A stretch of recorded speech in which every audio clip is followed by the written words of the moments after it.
नमस्कार मित्रांनो, आज आपण बुद्धिझम फॉर बिगिनर्स या पुस्तकातील अध्याय 14 समजून घेणार आहोत. या अध्यायात आपण एक खूप महत्त्वाचा प्रश्न समजून घेणार आहोत. धर्म फक्त वाचायचा की खऱ्या जीवनात वापरायचा? आपण नोकरी, पैसा, कुटुंब, तणाव आणि रोजच्या धावपळीत शांत कसं राहू शकतो, हे आपण अगदी सोप्या आणि प्रॅक्टिकल पद्धतीने समजून घेऊ.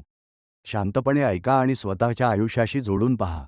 आधुनिक जीवनात शांत राहणं का कठीण वाटतं आणि उपाय काय आहे? आजचं जीवन खूप वेगवान झालं आहे. सकाळपासून रात्रीपर्यंत आपण सतत धावत असतो. जॉब, पैसा, जबाबदाऱ्या, कुटुंब, सोशल लाईफ. आपल्याला वाटतं की जास्त मिळवलं की मी खुश होईन.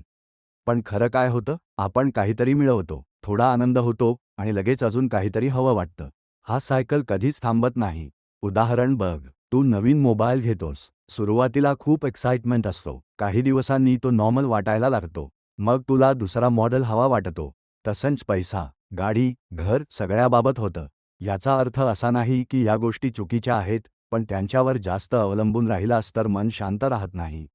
आता दुसरं उदाहरण, ऑफिस कल्चर. सगळे लोक काहीतरी करत आहेत, तुला वाटतं मीही तेच केलं पाहिजे. जसं ड्रिंक करणं, अननेसेसरी खर्च करणं किंवा चुकीच्या पद्धतीने पुढे जाणं.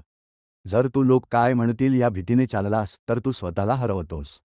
पण जर तू थोडा थांबून विचार केलास, मला खरंच काय हवं आहे, तर क्लॅरिटी येते.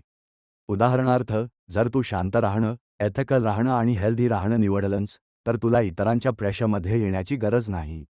मित्रासारखं सांगतो, बाहेरचं जीवन कधीच पूर्ण कंट्रोलमध्ये येणार नाही, पण तुझं मन कंट्रोलमध्ये येऊ शकतं. आणि जेव्हा मन स्थिर होतं, तेव्हा बाहेरचा गोंधळ तुला डिस्टर्ब करत नाही. लोकांशी कसं वागायचं, फॅमिली, फ्रेंड्स आणि सोसायटी. धर्माचा खरा उपयोग कुठे दिसतो? मेडिटेशन करताना नाही, तर लोकांशी वागताना. आपण अनेकदा एक चूक करतो, आपण बाहेर शांत आणि घरी चिडचिड करतो. ऑफिसमध्ये पलाईट असतो, पण फॅमिलीसोबत रागावतो. पण खरं प्रॅक्टिस इथेच आहे. उदाहरण, तू मेडिटेशन करतोस, पण घरी आई बाबांशी वाद करतोस. मग त्या मेडिटेशनचा काय उपयोग? धर्म म्हणजे लोकांना समजून घेणं, पेशन्स ठेवणं, प्रेमाने वागणं. तुला सगळ्यांना धर्म शिकवायची गरज नाही. तू स्वतः बदललास की ते पुरेसं आहे. उदाहरण, तू आधी लगेच रागावायचास, आता शांत राहायला लागलास. लोक नोटीस करतील, ते विचारतील तू काय बदल केलास? तिथे सिंपल उत्तर दे. आणखी एक महत्त्वाची गोष्ट, दुसऱ्यांच्या बिलीफ्सचा आदर ठेव. सगळ्यांना तुझ्यासारखा विचार करायला भाग पाडू नकोस. कुटुंबाबाबत त्यांना वेळ दे, त्यांची काळजी घे, त्यांच्यासोबत राहा. धर्म म्हणजे कुटुंब सोडणं नाही, तर कुटुंबात प्रेम वाढवणं आहे. रोजची सवय कशी बनवायची? Daily practice system. आता प्रॅक्टिकल भाग, रोज काय करायचं?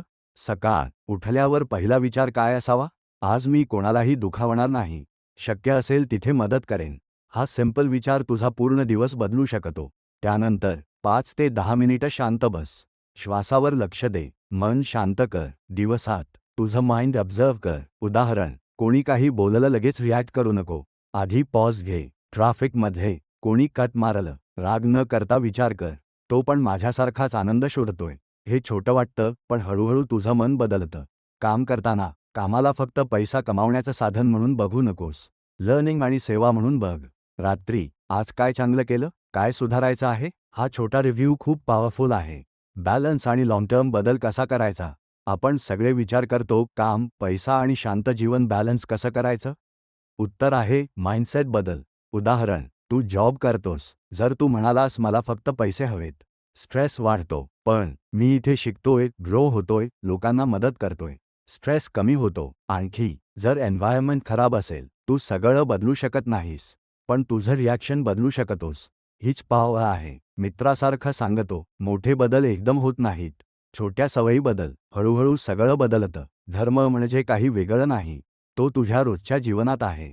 तू कसं बोलतोस, कसं विचार करतोस, कसं वागतोस, यातच सगळं आहे. जर तू रोज थोडं बदल केलंस, तणाव कमी होईल, नाती सुधारतील, मन शांत होईल आणि सर्वात महत्त्वाचं, तुला आतून हलकं वाटेल. या चॅनलवर तुम्हाला बुद्धांच्या धर्माविषयी जास्तीत जास्त ज्ञान देण्याचा आमचा प्रयत्न आहे. नवीन बुक समरी आणि नवीन अध्यायांसाठी चॅनल सबस्क्राईब करा. व्हिडिओला लाईक करा.